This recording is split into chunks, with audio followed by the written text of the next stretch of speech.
Rreth 30.000 persona u dyndën të premten në Vukovar për të përkujtuar marrjen e këtij qyteti në lindje të Kroacisë nga forcat serbe në 1991 që shënoi fillimin e mizorive gjatë shpërbërjes së ish-Jugosllavisë në vitet 90. Zyrtarët më të lartë kroat, ndër të cilët presidenti Ivo Josipović dhe kryeministria Jadranka Kosor u bashkuan me marshimin përkujtimor që përshkoi rrugën e qytetit. Mblidhemi këtu çdo vit për të përkujtuar sakrificën e Vukovarit. Vukovari është një simbol dhe një motiv për të punuar më tepër dhe më mirë për të mirën e qytetarëve tanë, deklaroi Josipović. Marshuesit ndaluan së pari në spitalin bashkiak, një nga simbolet e rezistencës kundër një rrethimi 3 mujor, dhe më pas marshimi përfundoi në një varrezë përkujtimore ku disa të afërm ndezën qiri dhe vendosën lule në kujtim të viktimave të vrarë gjatë dhe pas rrethimit. Pas shpalljes së pavarësisë së Kroacisë, forcat serbe të vendit pro shkëputjes, të mbështetur nga ushtria jugoslave dhe regjimi në pushtet në Beograd, filluan në gusht të 1991 një fushat ushtarake kundër Vukovarit.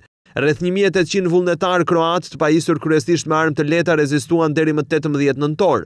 Sipas disa historianëve kroat, betejë e Vukovarit ishte themelore për Kroacinë, sepse ajo i bëri të mundur qeverisë së Zagrebit të përgatiste trupat për konflikt më të gjerë me Beogradin. Kjo luftë e viteve 1991-1995 shkaktoi rreth 20.000 të vdekur.